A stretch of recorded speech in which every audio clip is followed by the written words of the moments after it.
요한복음 12장 3절에서 6절까지 말씀 어제 수영예배에서 잠깐 제가 얘기를 했었거든요.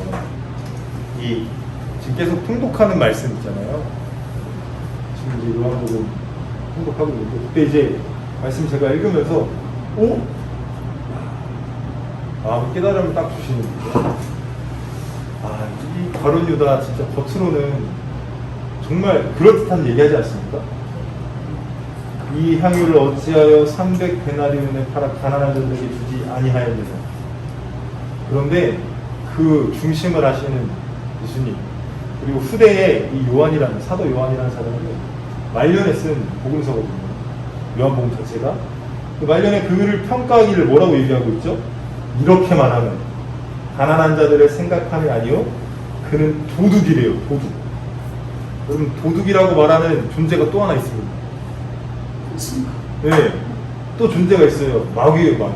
쉽게 말하면 도둑이 오는 것은 도둑질하고 죽이고 멸망시키려는 것 뿐이요라고 하면서 그 도둑이 누구죠? 마귀예요. 그런데 오늘 본문 말씀에서 바론 유다에게도 뭐라고 얘기해요? 도둑이에요. 돈깨를 맞고 거기 넣은 것을 훔쳐갔다고 이야기합니다. 쉽게 말하면 그걸 좀 활용하면서 해보도록 할 거예요. 겉과 속이 다른 거예요. 그러니까 쉽게 말하면 속은 이런데 겉은 뭐 번지르르한. 우리의 신앙도 이런 모습이 되면 안 된다는 것을 오늘 주신 말씀 속에서 이야기하고자 하시는 것 같아요. 그래서 제목을 뭐라고 이야기했냐면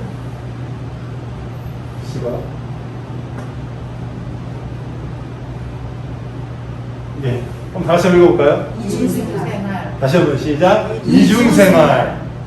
우리의 신앙의 모습이 이렇게 이중생활을 하면 안 된다는 마음을 주셨어요. 겉으로는 예수님을 잘 믿어야지 말은 하는데 삶에 보여지는 건 없는 거죠. 그 속은 힘들어. 잘 믿어야 된다고 하기는 하는데 막상 삶의 모습들을 가만히 들어가 보면 바론 유다는 도적이라고 좀 이렇게 냉정하게 표현했지만 우리는 그 정도까지는 아니지만 어찌 보면 그 도적에게 미혹당해서 하나님의 뜻하심보다 하나님이 원하시는 그 신앙의 자리보다 못 미친다. 한참을 못 미친다.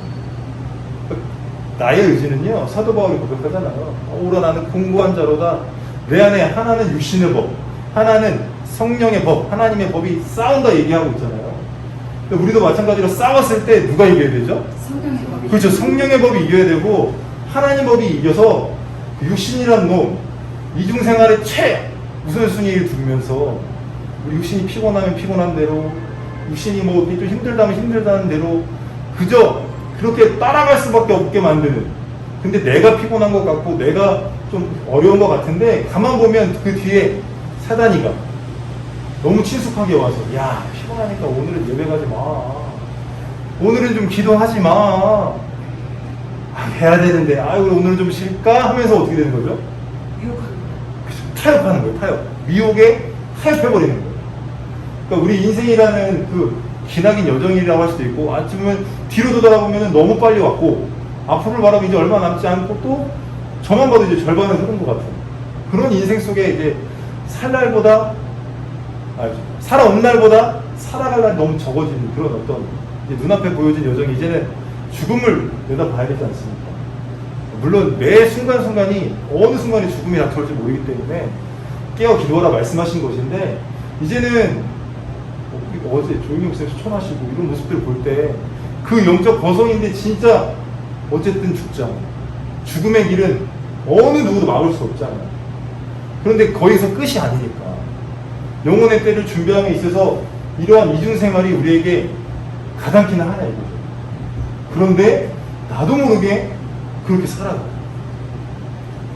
그래서 하나님께서 오죽하면 이런 말씀을 하세요. 하나님의 전신갑주를. 그죠? 그러니까 우리가 단순히 내가 신앙생활을 하면 하는 거고 뭐 때문에 힘들 때는 쉬는 거지 이런 개념이 아니라 영적 전투라고 얘기하잖아요. 우리의 씨름은 우리의 혈과 육에 대한 것이 아니에요. 그죠? 이 세상 어둠의 주관자. 그 마귀사단 귀신하고 끊임없는 전투인데 가만 보면 우리가 어떻게 하고 있냐 이거예요. 너무 많이 지고 있다는 거죠. 근데 그 지고 있다는 것을 우리가 너무 쉽게 받아들이면 안 되거든요. 내가 졌네, 큰일 났네 해야 되는데 우리가 안 그래요. 이유가 뭐냐면, 우리가 뭐 그거를 한번 잠깐 살펴보겠습니다. 자, 이중생활이라고 하면서 제가 드리고 싶은 말씀이, 어찌 보면 생활이라는 단어보다 이 단어가 좀 더 냉정할 수 있어요. 이중인격. 한편으로는 말씀대로 살아야지, 주님의 뜻대로 한번 살아봐야지. 근데 한쪽으로는 아니야, 너무 힘들어. 내 안에 그게 계속 공존하지 않습니까? 앞에 있는 목사도 그래요. 계속 공존해요. 힘들다, 어렵다. 그럼에도 반드시 해야 되는 건 알아요. 근데 내가보다 더 앞서는 게 힘들다, 어렵다, 하기 싫다까지. 이런 이중인격이 우리를 지배하면 될까요, 안 될까요? 절대로. 자, 이 이야기를 하고 한번 보세요. 신앙, 글씨 너무 이쪽으로 썼는데, 생활. 우리가 신앙생활을 할 때 이거를 나눠서 써야 되거든요. 제가 의도한 거는 나눠야 돼요. 그럼 신앙이 생활을 지배해야 될까요? 생활이 신앙을 지배해야 될까요? 신앙이 생활을 지배해야 돼요. 수학적 비율을 썼을 때 신앙이 더 커야 돼요? 아니면 생활이 더 커야 돼요? 신앙이 더 커요. 여러분 어떻게 살고 계십니까? 생활이 더 큰 것 같아요. 아유, 주여. 이게 어려운데, 알지만 어려운 거예요. 분명히 신앙이 더 커서 생활을 지배를 해버려야 돼요. 그게 하나님이 원하시는 뜻입니다. 그래서 너희는 이 세대를 본받지 말라고 그랬고, 하나님의 온전하신 하나님의 영으로 새롭게 받아서 기쁘시고 온전하신 선하신 뜻을 올바로 분별하라고 했어요. 왜 그렇게 분별을 해야 될까요? 신앙이 생활을 지배해요. 그런데 우리는 이럴 때가 뭐가 많아요. 생활이 신앙을 지배해요. 물질의 어떤 정도의 차에 따라서 때로는 하나님 앞에 나가기도 하고, 또 나의 어떤 질병, 육신의 어떤 질병으로 인해서 또 하나님 앞에 나가기도 했다가 아유 힘들어 하고 포기해버리고, 이게 장악을 해버려야 되는데 오히려 생활이 얘를 장악해버리니까 이건 뭐 믿음이 있는 건지 없는 건지, 사람의 눈으로 보기에도 그래요. 근데 중심까지 살피시는 하나님 보시기에는 얼마나 더 냉정할까요? 우리가 예수님을 믿노라 말하고 신앙이 갖고 있다, 다시 말해 이게 믿음이잖아요. 믿음이 내 안에 있다라고 말을 하는데 절작 그런 믿음의 생활을 안 한다면, 우리가 진짜 믿음이 있다라고 하나님이 인정해 주시겠냐고. 나는 있다 얘기하는데 하나님 쪽에서 no, 나 너 몰라 하면 우리 어떻게 되죠? 냉정하게 올 때. 근데 어떤 이들은 이렇게 얘기해요. 그래도 한 번 구원 받았는데 천국은 가게 하시겠지. 성경에 어디에 나와 있죠? 한 번 예수님 믿으면 영원히 어떤 죄를 짓고 어떤 육신의 정욕을 따라 살아도, 쉽게 말하면 타락한 자의 삶을 살아도 버림받지 않는다라고 성경에 나와 있는 구절이 있나요? 없거든요. 없는데 암묵적으로 내 안에 소망이죠. 인본주의적인 소망. 그래도 구원받았는데 내가 좀 생활에 우리의 믿음을 조금 연약하여서 생활에 지배받았다 할지라도 날 설마 지옥 보내겠어? 내가 10년, 20년, 30년, 50년 내가 신앙생활 이렇게 해오면서 이러한 모습으로 신앙생활 해오고, 나름대로 과거에 내가 이런 성령 체험도 했고 과거에 내가 이런 직분 맞아서 막 왕성하게 활동했었는데, 현재 그리고 주님 앞에 가는 그 순간까지 과연 하나님이 인정하실 만한 신앙에, 하나님이 인정하시는 만한 신앙으로 생활을 지배하는 살아가고 있냐, 말씀을 제가 하나 읽어드립니다.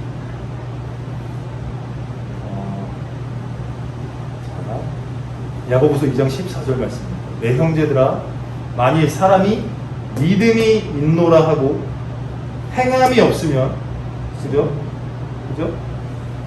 죽은 믿음이 앞서에 나온 말씀입니다. 행함이 없으면 무슨 유익이 있으리. 그 믿음이 능히 자기를 구원하겠느냐?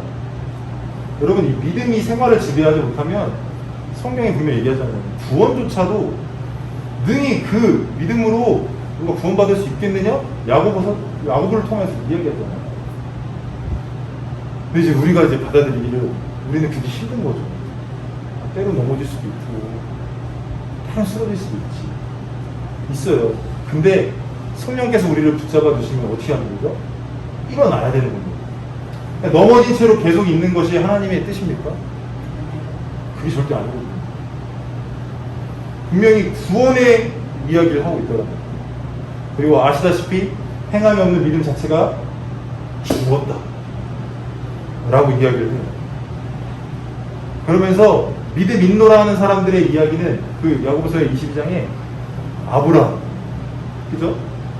이렇게 얘기해요. 내가 보거니와 믿음이 그 행함과 함께 일하고 행함으로 믿음이 온전하게 되었다. 그러니까 신앙, 믿음이 있다면 생활 가운데 하나님의 온전함을 이루고 그 생활로 말미암아 믿음의 온전함이 이루어진다. 이거 다 기록할 수는 없지만 여러분 한번 생각을 한번 해보세요. 신앙이 생활을 지배를 했는지 생활이 신앙을 지배하고 있는지. 그래서 많은 크리스천들이 아마 생활이 더 커서 신앙을 지배하고 있습니다.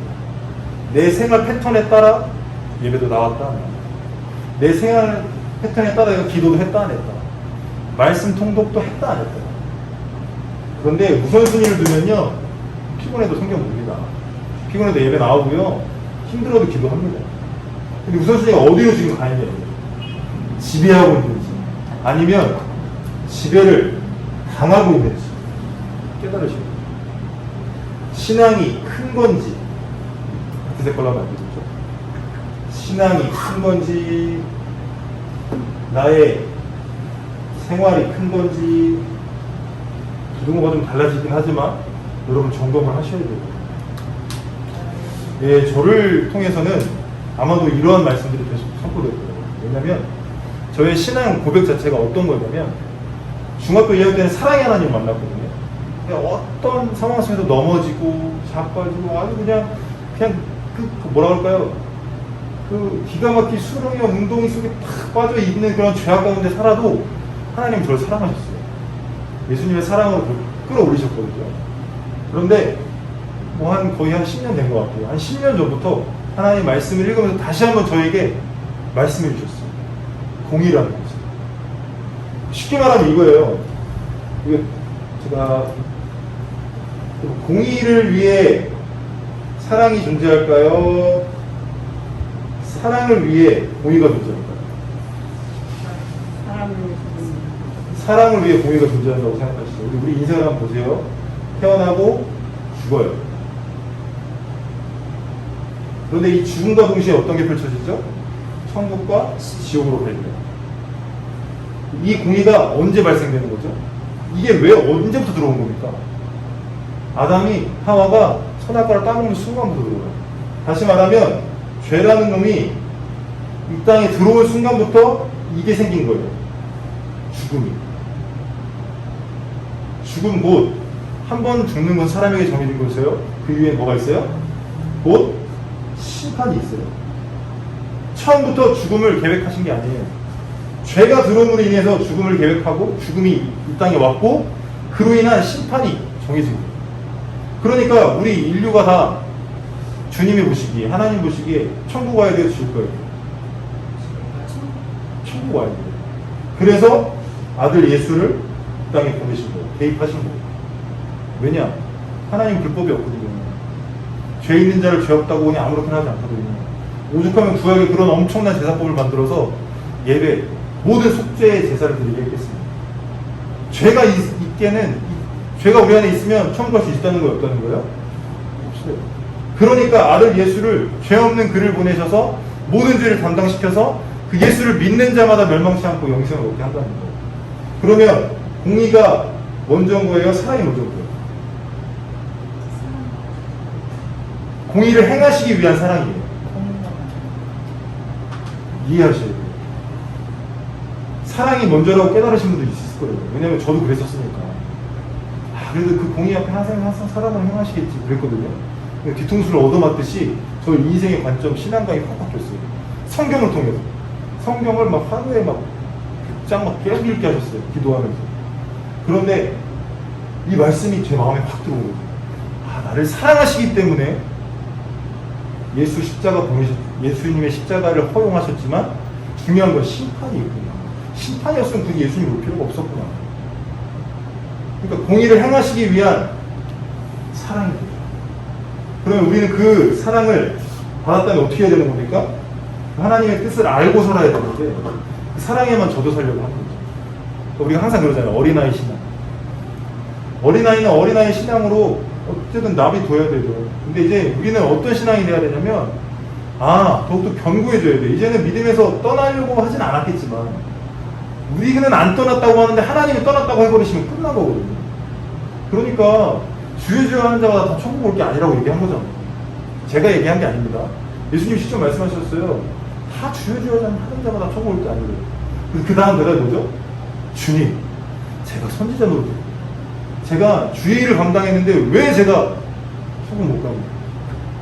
다만 내 아버지의 뜻대로 행하는 자라 할 거가 하나님이 끊임없이 외치고 계셨다는 거예요. 지금 저와 이 예배에 참석하신 우리 하나님께서 말씀하신 신앙이 우선이니 생활이 우선입니다. 예수 사랑 받았다면 사랑을 힘입어 공의의 심판 가운데 반드시 천국 가야 되거든요. 근데 끊임없이 반대되는 세력은 우리 삼키려고 하는 거잖아요. 여기 또 싸움이란 말이에요. 지면 어떻게 되는 거죠? 진자는 이긴 자의 종이라고 했어요. 그럼 우리가 영적으로 볼 때 사단에게 지면 누구의 종 되는 거예요? 사단의 종 되는 거예요. 우린 예수 그리스도의 보혈의 권세로 말미암아 마귀 사단 귀신을 무찌르고 이긴 자가 되어 마귀를 이긴 자가 되어 어떻게 되는 거죠? 하나님의 종 돼서 천국 가야 되는데 우리는 계속 죄에 지고 세상에 지고 마귀의 유혹에 지고 끊임없이 지고 그런데 우리는 그래도 구원은 받지. 그래도 우리는 천국 가지.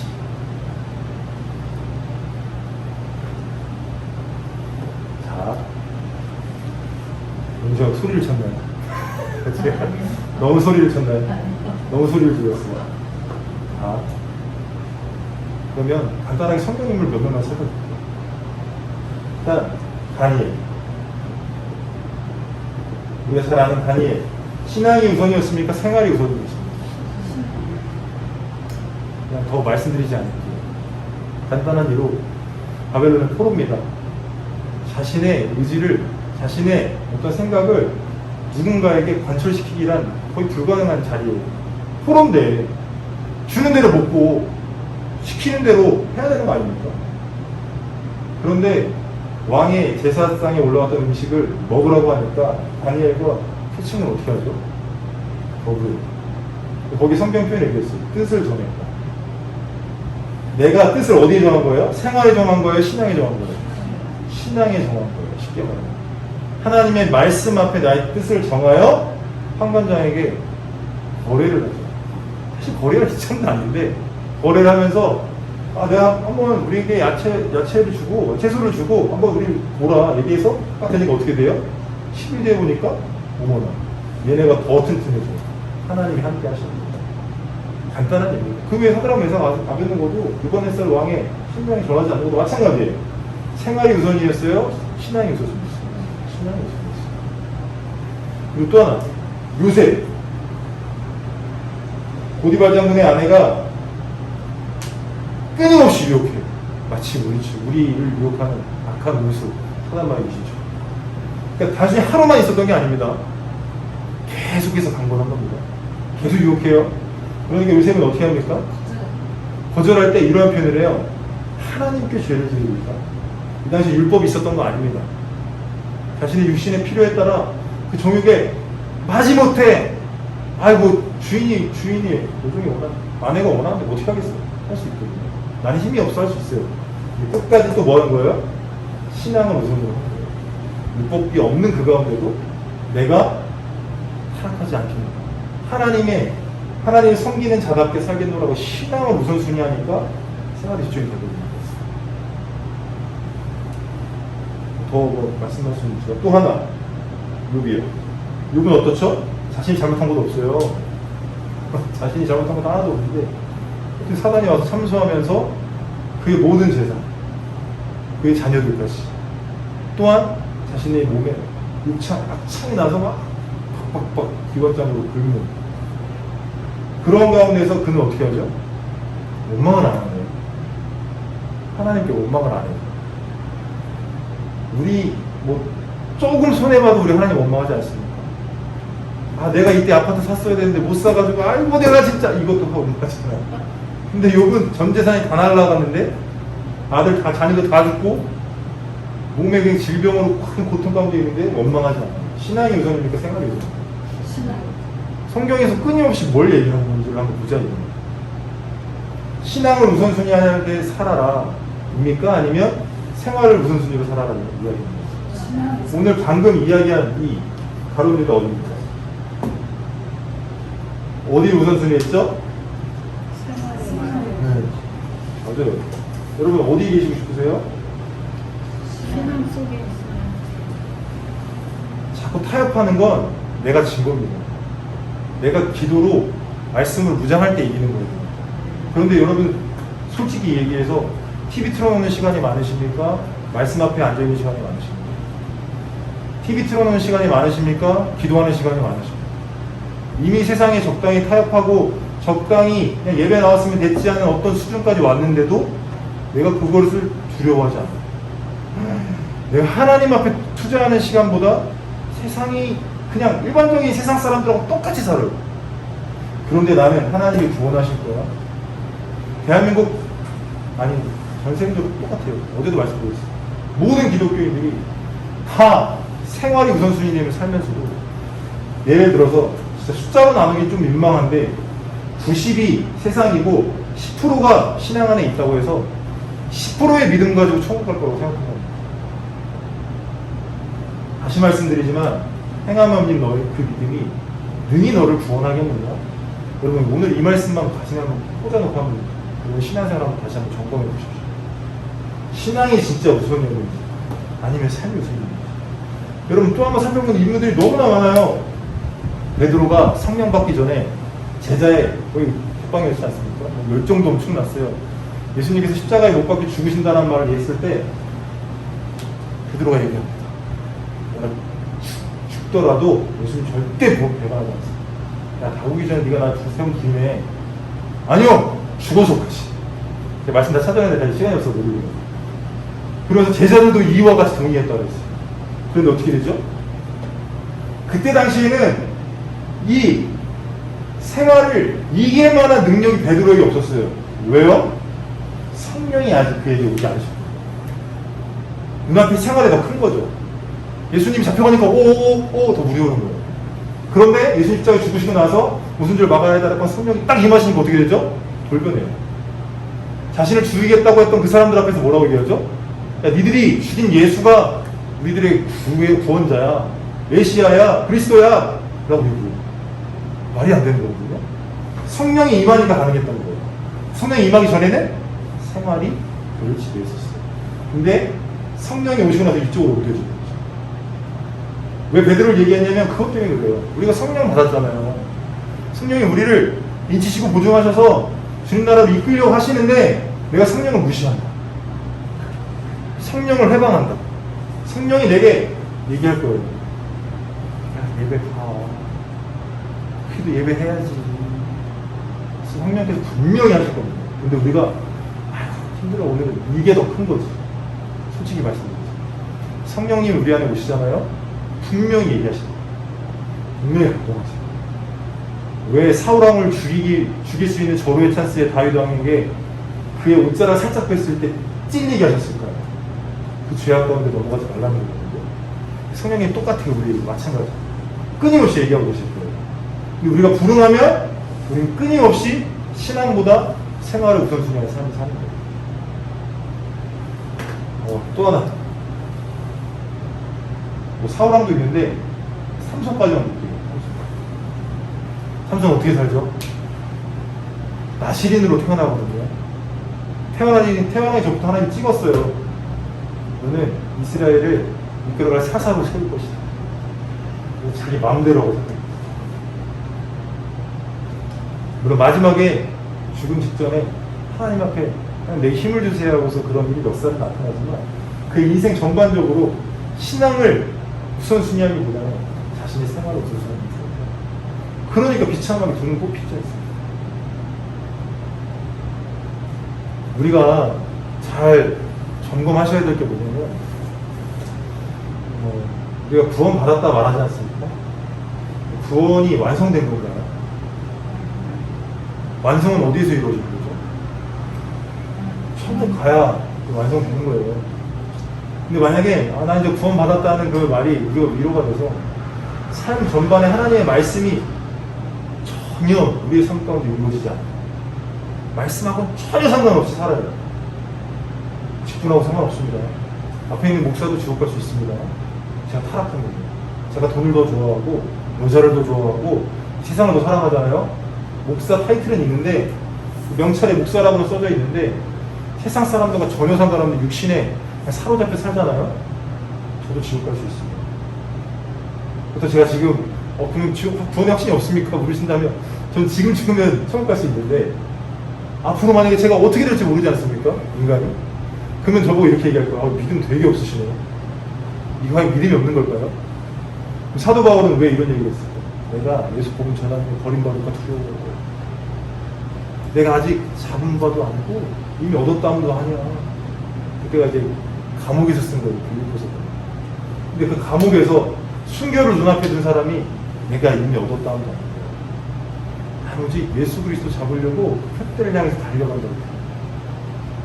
사람은요 어느 순간에 몰라주십니다. 사도 바울이 왜 걱정했을까요? 순교의 그 순간에 살려주세요 할 수 있거든요. 내 목숨이 아까워서 다 좀 살려주세요. 나 예수님 안 믿을게 할 수 있거든요. 주기철 목사님이 왜 끝까지 순교의 자리를 지켜나가고 그렇게 힘들어하셨습니까? 죽음의 순 그 문턱에 나 신사참배 하겠습니다 하면 육신을 사는 거예요. 아닌가요? 장로교에서 교단 총회에서 신사참배는 죄가 아닙니다라고 도장을 찍었어요. 주기철 목사님은 아니다 하고 끝까지 고난받으시고 죽었어요. 그럼 지금 우리가 생각할 때 이렇게 얘기하시죠. 미련하게 그냥 신사참배 하는 척 하면 되는 거 아니야?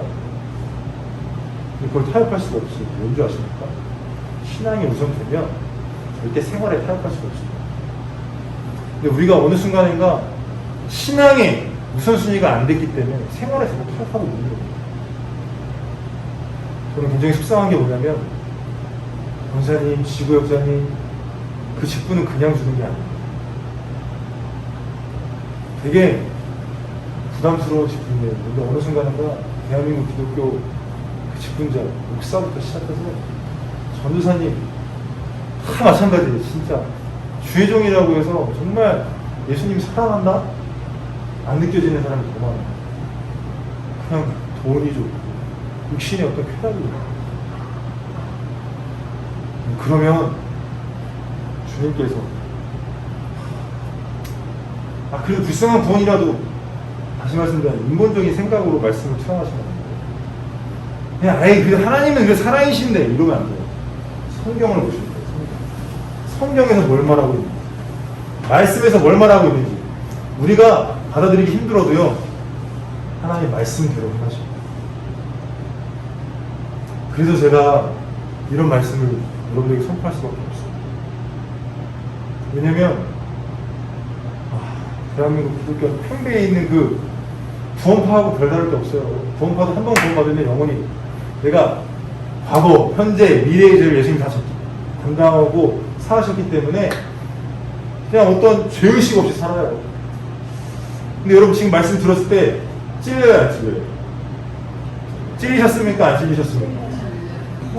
푹푹 찔려요. 찔리셨다는 거는 하나님이 지금 다윗에게 죄를 범하지 않게 하는 것처럼 기회를 주시는 거예요. 다시 내가 정신 차려야 되는구나. 저는 이제 유신이 몸이 만신창입니다. 근데 잘 한번 생각해보세요. 여러분 가족들하고 여행 가실 때 가시잖아요. 그 만신창이 몸을 이끌고라도 좋은 거 보러 가시잖아요. 아닌가요? 그런데 예배 나오는 건 왜 이렇게 몸이 무거워요, 그날따라. 저는 솔직히 말씀드려서 권사님, 지구역자님은 무조건 예배 자리 저는 출석해야 된다고 생각하는. 왜냐면 그 직분 그냥 둔 거 아니고, 아니 뭐 구역자님은 좀 그렇다 칠게요. 구역자님. 근데 구역자님도 사실 그건 아니고 하나님이 그 은혜 분명히 주셨거든요. 근데 내가 그땐 그랬지, 이거 큰일 나거든요. 옛날 라떼는, 요즘 라떼 막 유명하잖아요. 라떼는 옛날에 그랬어. 지금은요. 옛날에 그랬으면 뭐 어떻게 하라고. 지금은 어떠냐고. 지금 그리고 앞으로도 어떻게 하실 거냐고. 제가 혼내는 게 아니에요. 하나님 이 말씀 주신 거는, 네, 이거 다시 한번 재정비하셔야 돼요. 네, 재정비하시길 주님으로 축복합니다. 그 제일 중요한 축복이 뭔지를 한번 생각해보세요. 오늘 한동 목사님 말씀하셨잖아요. 복이 시작됐다. 그 복이 여러분들, 내일부터 당장 잭팟 터지듯이, 뭐 로또 받듯이 물질의 문제가 해결되고, 오늘부터 예수 생명의 역사가 가장 축복인 거예요.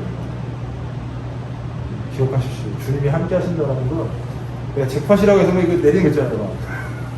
뭐 때리리리리링 딱 해서 와 이게 아니에요. 와 이런 거 바라십니까? 세상 사람들은 하나도 없잖아요. 세상 사람들은 와 바래서 로또 사잖아요. 그런데 예수 믿는 게 와 이거 바래서 예수 믿는 겁니까? 아닌데. 우리의 와는 날 위해 있다는 예수 보내셨구나.